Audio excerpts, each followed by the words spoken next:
Welcome back. Susan Hall joins us to talk about a serious topic this midday. We're talking about Domestic Violence Awareness Month, and it kicks off in October. And we're almost there. Almost. Tell us about the event that you have planned. This is an annual event that I think a lot of people find healing and very helpful.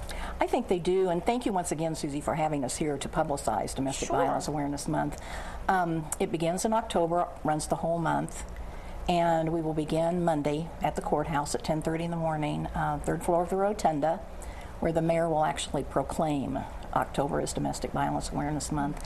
And then 7 o'clock on the steps of the City Hall, right behind the courthouse, Monday evening, we have our annual candlelight vigil.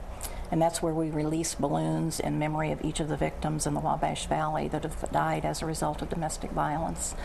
This year there are 28, and thank the Lord there have not been any this year. The last one we had was Carol Ann Reed, which was last year, and we have not had any DV deaths since then. So we actually remember their lives, and we remember the lives of all the victims of domestic violence. That has to be so emotional. It really is. You know, it's a very stressful situation, but this is a relief for people to come together and show not only their emotion, but show their support for the people who actually work with DV, for those victims who are actually in domestic violence relationships right now. So it is a healing. You know, you hit the nail on the head when you said it's a healing time. Well, and just because we haven't had a death this year doesn't mean that domestic violence isn't happening. And I know there are a lot of people that are afraid to come forward to get help.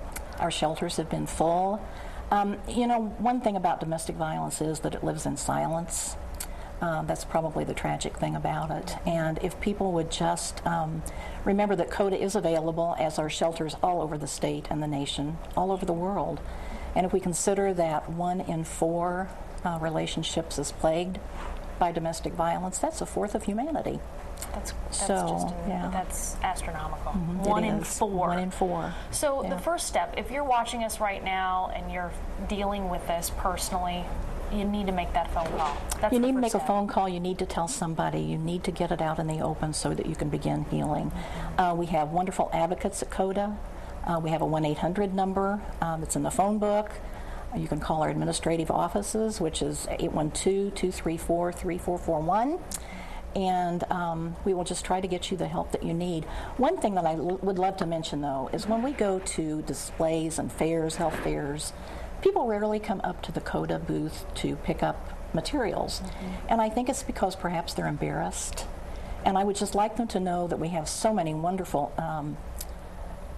wonderful information for people to pick up. If you're a grandparent, a parent, an aunt or an uncle, a neighbor, and you know somebody is in a relationship, pick up that information so you can get it to them and help them get out of that. Very helpful, and it can save a life. It can save a life. Well, let's take a look at the information, folks, just briefly. I know we're running out of time. Monday, October 5th at 10:30 in the morning, and the vigils at 7 p.m., all taking place at the Vigo County Courthouse. 812-234-3441 if you have any questions. Thank you so much, Susan. Thank you.